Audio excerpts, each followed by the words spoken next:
Dear friends, in class 9 we are studying 8th chapter quadrilaterals and we have next theorem, converse of midpoint theorem, most probably the last theorem of this chapter. Converse of midpoint theorem, what it says, let's see. The line drawn through the midpoint of one side of a triangle and parallel to the another side. So it is given the side is parallel to the another side. We have to prove that it bisects the third side. And now let us see. We will take a triangle ABC.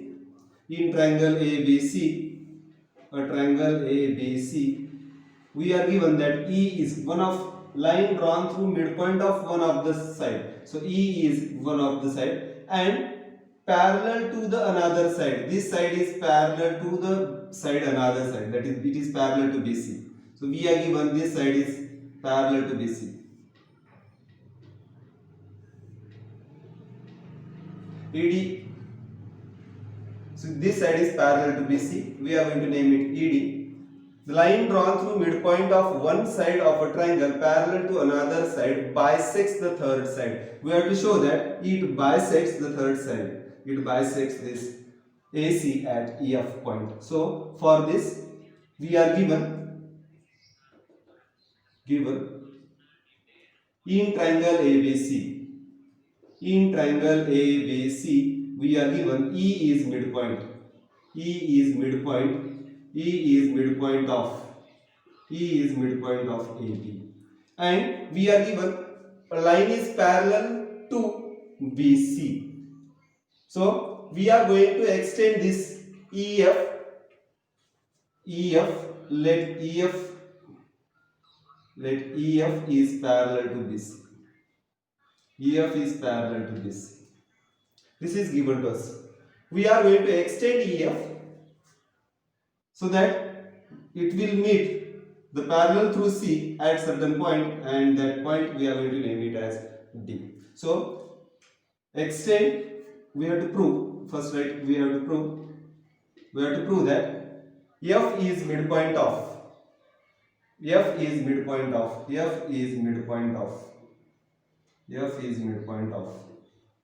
AC, or EF bisects AC. This is what we have to prove. So construction is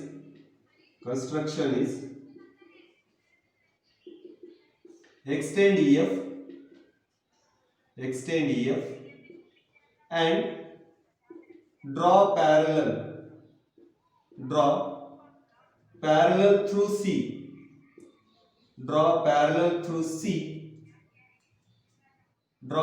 through C to BE. So we have to draw parallel to BE through C. Let the point of intersection be D. Point of intersection be D.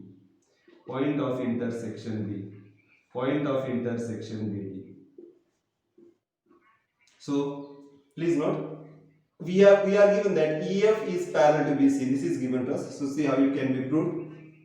Proof: EF is parallel to BC. This is given to us. So I can say that ED is parallel to BC. Reason is F is between E and D. Now BE is parallel to CD. That is our construction. So I will get BE parallel to CD. So I can say that BCDE is parallelogram. Therefore, quadrilateral BCDE is a parallelogram because opposite sides are parallel. Parallelogram, that is by definition. I have got BCDE as a parallelogram.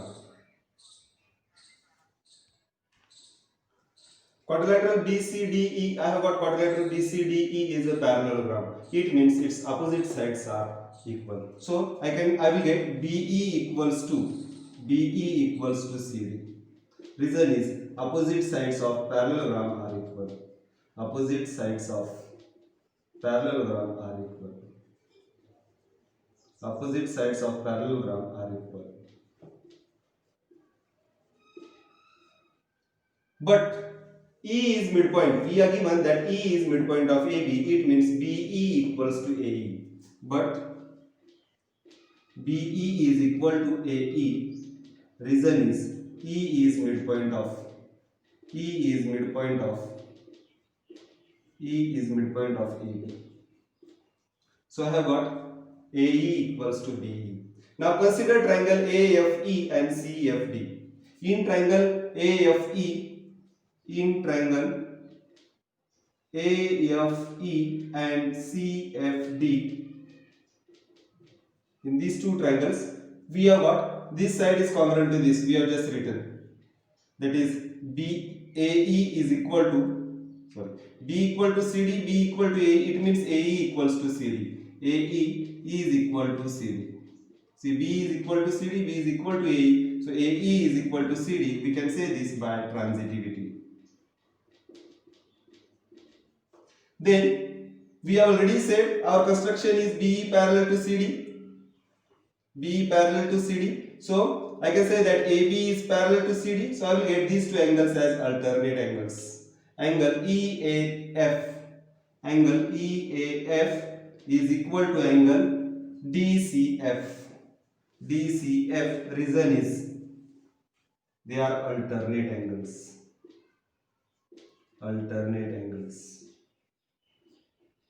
Now these angles are also alternate angles. These two are parallel lines, so we can consider this as a transversal, and we will get angle AEF. Angle AEF is equal to angle FDC. FDC, reason is again alternate angles.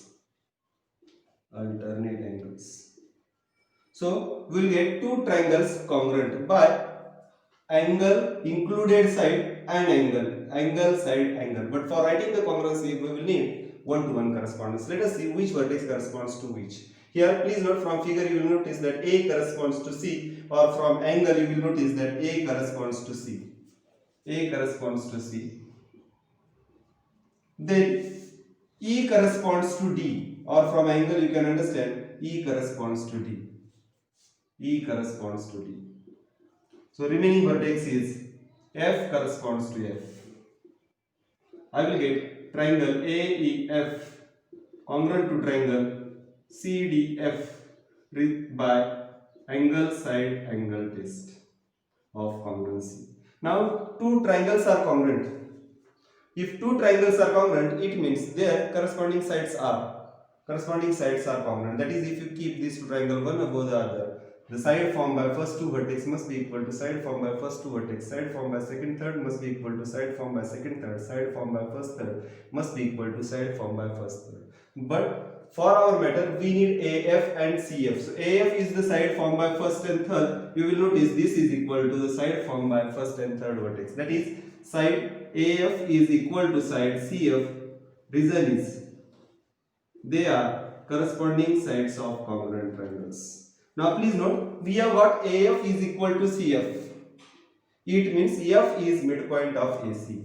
Therefore, F is midpoint of AC. Or you can say that EF bisects AC. Hence, proof.